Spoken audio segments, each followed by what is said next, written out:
Hello, fellow builders. Can I tell you a story? I'd like to tell you a story. This is the story of Gregory. 3 months ago, former criminal, practicing carpenter, and alleged taxpayer Gregory set out to rebuild a town. And here we are, $2 million later. The end is within arm's reach. We simply need to put on our tool belt one final time, and also hope Gregory won't accidentally destroy the town again. I have faith he won't, though. Statistically, lightning won't strike twice in the same place.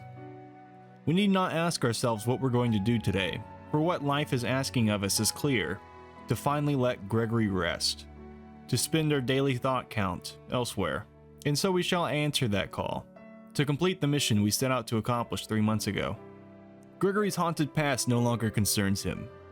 The stones of that wall have been mutilated and dispersed to the point where we don't even know where they are. They were chiseled down meticulously by Gregory, their faces no longer jagged and misshapen.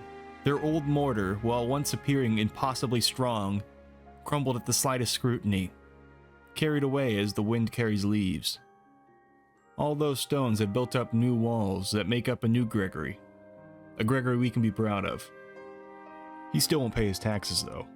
No longer is it to suffer to be born Gregory. But for all this project has given us, Gregory's been itching to get on to bigger and better things. The world is so much larger than this town, and there is so much more out there beyond just pizza delivery. Too many books to read, stories to tell, not enough time. We will not define ourselves by one project, nor one pursuit. We're capable of so much more. But we finish what we start. Starting from a single seed, the Houghton House, our replanting has grown into a wonderful forest. So much so that there's only a few spots left for seeds to take root. These final buildings and last-minute polishes will be our final hurrah. The first building, I've decided, will be a clothing store. After all, Gregory is a sharply dressed man. He looks like he knows his fashion. Or at the very least, this is the only clothing he owns. But if you're only going to own one set of clothing, it might as well be a suit. I cannot imagine the laundry situation, though. We worked to chisel out the design for this building, which is rather difficult given its location. We do not want to block the view of our father's house, but we also do not want to take away from the alley behind it. So we're left working with a very small space along with odd shapes. You know, on this journey I've discovered something about myself, in terms of building.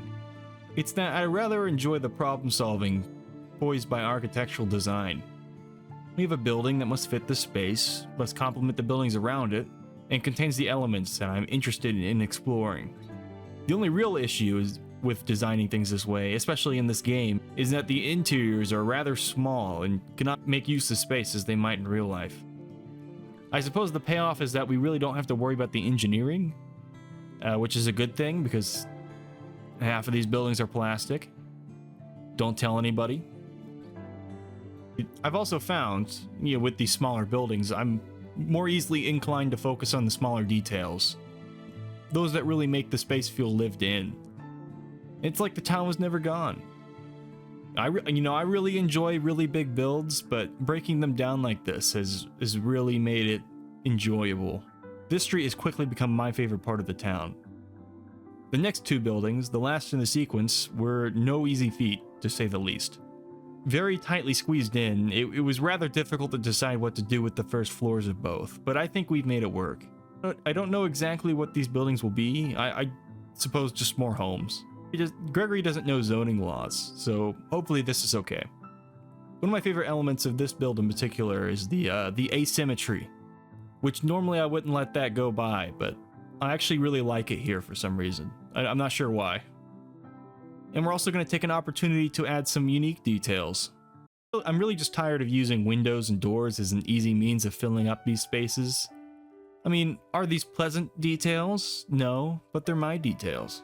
Let's check out our hard work. Open the door, realize there's nothing inside. Close the door. Welcome to my life. I sit in this folding chair. I read books about philosophy and carpentry. I collect stoves. I forget every responsibility in my life as I spend time here. Oh yeah, I guess we should get moving. The unforgiving minute does not wait for us. The only way to fill it is 60 seconds of distance running. That is the only thing that will ensure us today's progress and tomorrow's goals. Also, I forgot to mention, so close to the finish line, today we finally went over the maximum plot data. I thought this was gonna happen a long time ago, but I guess now or never. I suppose it's nice to not have to worry about that as we finish out the last interiors, but there goes 400 Robux. This one's for you, Gregory. 'Tis a worthy investment, I suppose, as the port is near, the bells I hear. We have made it to the end, O Captain, my Captain. And so, 3 months and $2.5 million later, Gregory has safely completed his tightrope walk and raised his flag on the top of the mountain. There will be at least one more video in this series, more of a laid-back walkthrough showcasing our hard work. So this is the last we'll see of Gregory for now. And so we must say goodbye to him. But it is not a sad day, he is not alone. He may no longer have his family, but he has found a new one, in the form of the mountains of support he has received throughout the series. And he cannot thank you all enough, so thank you. But alas, he has run out of time here. The phrase as then, as of now, forever still means a lot to me.